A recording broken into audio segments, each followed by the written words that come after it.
Hi, this is Bob Palmerton with StudioSense Pastel Painting Tips and Demos. Today we're going to learn about pastel strokes, scumbling about, a primer on pastel strokes. So I've got a board of UART paper. There's four rectangles of UART paper, UART 400 sanded paper here.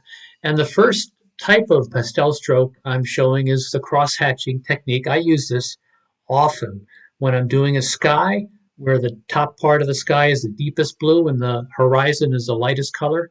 In this particular case, you could think of this as being a sunrise or a sunset. I have reds and oranges and yellows in here, and again, with the cross hatching, obviously we're going in different directions across the pastel that's already been laid down. Here I'm adding a little more of that red color in here, and then the orange, and then the yellow. And it all comes nicely together. Again, the top part is going to be the darkest value or deepest value, and the bottom part is going to be the lightest if we're thinking about a sky, blue sky, or a sunrise and a sunset. So this is the approach on cross-hatching. It's very simple. The next approach I'd like to share with you is sort of like a dashed line approach. So I've got the deep red here. I'm inserting some of the orange. Again, it's a mid-value orange, kind of a deepish orange color. And then we're going to do the same with the yellow. So both of these techniques will convey that gradual shift in the color of the sunrise or the sunset, whichever you want to choose here. And the point of all this is, when you take advantage of the medium of pastel, you could do the bold strokes, leave those sharp, strong lines in there, and it creates a lot of drama, excitement in a pastel painting. So we could pretty much leave it like this with these lines and with the cross hatchings as you want, and it could create a very nice effect.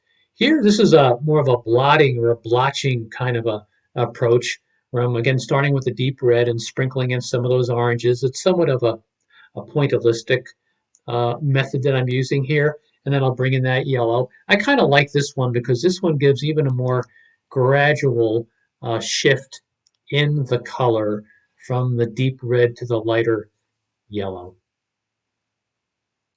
And again, you could apply this in shaded areas if it's a dark blue, dark purple, dark brown kind of dark area. And you can play around with applying different colors of the appropriate value, either in these blotches or in the dashed lines or in the cross hatching.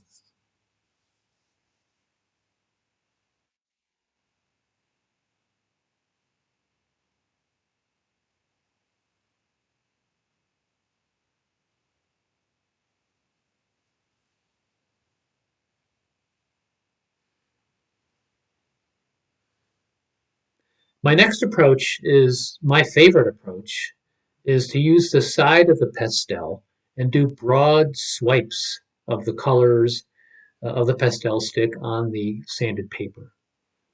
This approach I really like. I like the wider strokes. You could do a painting even more quickly than otherwise if you're using wide strokes on the side of the pastel. We all try to focus on using the side of the pastel and not to really technically draw with your pastel, but to use broad strokes like this, and it creates a very nice effect. So there you have it. Then I couldn't resist blending with my fingers, and this is a little more of a fast motion capture here.